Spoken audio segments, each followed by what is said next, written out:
biko o nwere obere okwu nji bịa n'ụtụ a. Igbo ụtụtụ ọma. Ngwa lestin onye ọbụla gee ntị. Abịakwala m again, aha m bụ Iheanchukwu. Enwere ihe notice ni online. Ọ na-eme nọ na my phone. Nhụta obere ihe dịka obere notification. Ya be pound.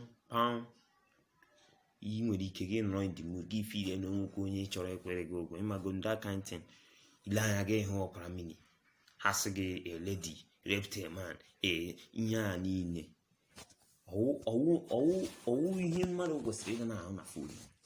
Ha sendere gị bad news. Ha sị gị bibi brother na Germany nke. Nna na elime agwụ unu. Ọwụ ka ngụ zụtara phone a. Nye ihe nzụtara phone a mere help myself in any way. Ka m gbakwa anụ contact m kwesịrị ịkpọ. Ụmụ bịakwa ma na-anụ nonsense news si from ọpramini. Hapụta ha send ya nka. Sịkwa ama ọpramini adị mma. Yọtala mana all those editors ka ọ gị na amam ihe akpọ gị akpọga. Yọtago ndị nna kwa amarala. Yọtala all these editors na ama ha ebe ha si. Ha bịa ha na-enye mmadụ nsogbu. Send nka. Nna ka phone a wụkwa n'ụsọ nke m. Anịdị m mụ na mmadụ nwere ya. Yọtala onye o mere amara na ọ wụrụ asị jiri anụ tọfọ.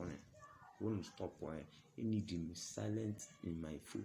I need him no obey pound. Ngodi ama agụta gego run sen.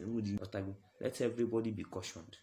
Please ndị ọpramini gbanyere na unu gwa your editors ka ha stop all that. Ka m phone mmadụ wee nọrọ at peace. Yọtara udo dịrị unu ngwa nke ọ dị n'oge ọzọ.